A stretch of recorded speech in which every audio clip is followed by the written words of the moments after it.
Sophie didn't mean to matter, but Jumong forgot how to look away. Between silence and longing, danger was already waiting. Welcome to Sophie and Jumong, Part 1. Before we begin, make sure to like and subscribe, and please tell me and others what's one life lesson everyone should hear before it's too late. Share it in the comments below. Thank you very much. The marble beneath her feet gleamed like frozen water, her reflection trailing behind each unsure step. Her palms were sweaty, her breath shaky, but she held the silver tray as if it were her own shield. This wasn't the part of Seoul she belonged to. This was the glittering part, the place of doormen and scent-diffused lobbies where staff whispered and glass walls swallowed sound. He stood by the window, one hand in his pocket, the other holding a tumbler of something amber and ancient, tall, composed, backlit by the city itself like he ruled it. It was Gina's shift. It should have been Gina in that suit. Gina walking across this polished dreamscape with a wine bottle worth more than Sophie's monthly pay. But Gina's ankle was bandaged and her wide eyes had pleaded, "Just this once, please." So now it was Sophie, a medical student from Namibia, a part-time waitress, a nobody, and tonight, she was about to serve the most private guest in the hotel. The elevator dinged on the top floor, soft as a sigh. A security guard waited near the suite door, built like a statue, eyes sweeping her once and then pressing a button on the wall. The door opened with a hush. She stepped inside, and the world paused. The suite was drenched in moonlight pouring through floor-to-ceiling windows. The skyline looked hand-painted, ink and stars over steel and silence. Warm lights glowed from sconces like quiet flames. A low jazz hum floated from hidden speakers, and then she saw him. Jumong. The name alone made her knees stiffen. She had heard it whispered in the cafe kitchen, read it in bold gold font across headlines, seen his face in passing like some mythological creature, powerful, cold, untouchable. They said he had no social media, no wife, no scandal, just a mind sharp enough to break empires and a gaze that turned billionaires to ash. And now, she was serving him lamb skewers. She took a breath and stepped forward, her voice smaller than she intended. "Your order, sir." He turned, slowly. His eyes met hers. Stillness. "You're not the usual server." Sophie blinked. "No, I'm covering for a friend." She almost added, she broke her leg on the hostel stairs, but stopped herself. Probably not appropriate to babble. He studied her like she was a puzzle he didn't remember buying. She glanced down at the tray. "Would you like me to set this on the table?" "No." Her breath caught. He stepped closer. "You're not Korean." It wasn't a question. "No, sir, Namibia." A pause, then, "Your accent. My father once built wind farms there." Sophie smiled, surprised. "That explains why we always joked the wind had manners. Must have been the Korean influence." A chuckle, quick, quiet, gone before it settled. He nodded to the tray. "You can sit." "I'm sorry?" "You've been on your feet all day. Sit. I don't like eating alone." Sophie froze. I don't think I'm allowed." He arched a brow, amusement dancing on the edges of his mouth. "And yet here you are, in my room." Her face burned, but she sat. Sophie perched at the edge of the chair like a bird that had wandered into the wrong nest. The velvet beneath her was softer than anything she'd ever owned. Jumong took the seat across from her, unfolding a napkin with surgical grace. Silence grew between them. Not awkward, curious, like the hush of a library right before someone important starts to speak. He poured himself a glass of wine, then tilted the bottle toward her. She blinked. "Oh no, I'm on scholarship. They check our bloodstream for alcohol." His lips twitched. "You're funny," he said. "No, I'm scared," she replied honestly, then gave a little laugh. "It just sounds like comedy when you're trying not to panic." This time he laughed, soft, real, the kind that made his shoulders relax. "Do you always say what you're thinking?" he asked. "Only when I'm nervous, so right now, yes." He nodded slowly, watching her. What are you studying? Medicine. He leaned back. Interesting. Most people your age want fame or freedom. You want blood and bones. Sophie grinned.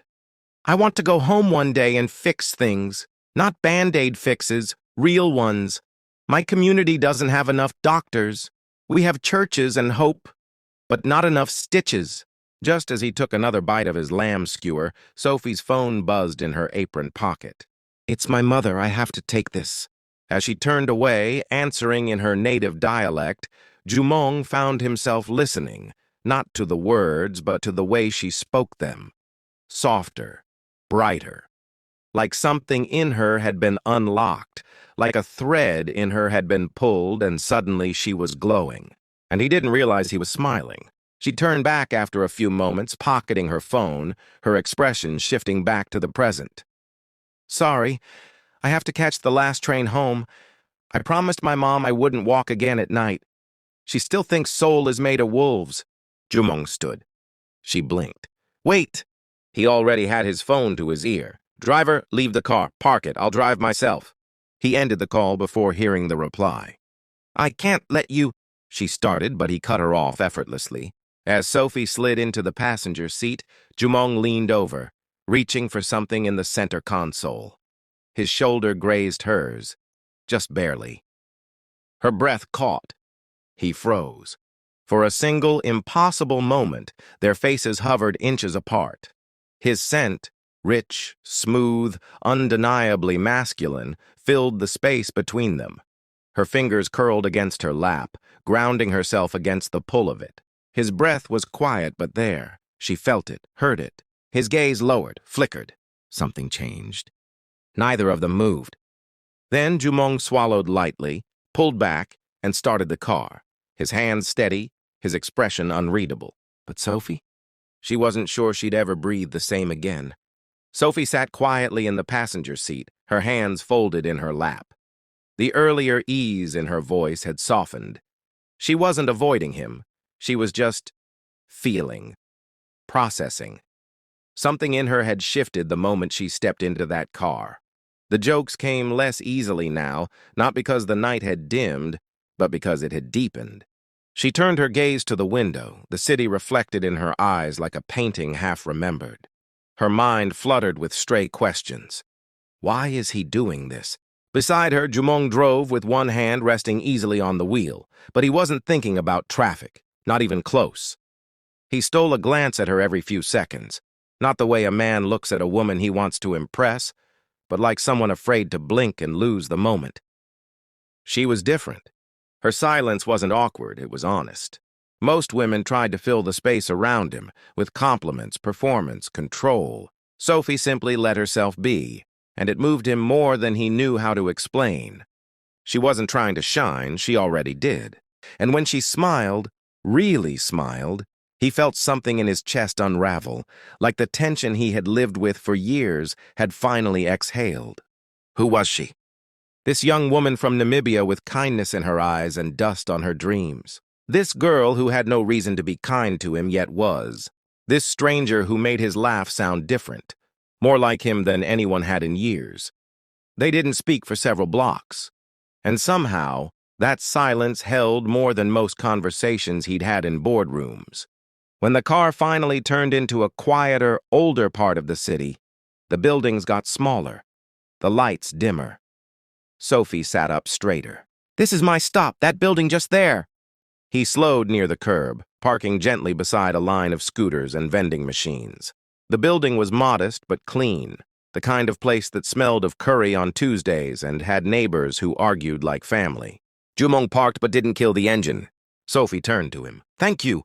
He looked at her for a moment longer than he should have, then answered with a warm, calm voice. It's a pleasure. He wanted to say something, anything. But what do you say when you don't want a night to end, and you're the kind of man who never learned how to ask someone to stay? He glanced away but then looked back, and in the soft amber light he let himself be vulnerable, even just for a second. Thank you for talking to me, for not pretending. She blinked, caught off guard, and then she said gently, Good night, mystery man. He smirked almost shyly. "Good night, Doctor in Progress." He waited until the light above her apartment blinked on. Only then did he turn off the engine, but he didn't drive away. He just sat there, fingers resting on the steering wheel, staring at the building like it had stolen something from him.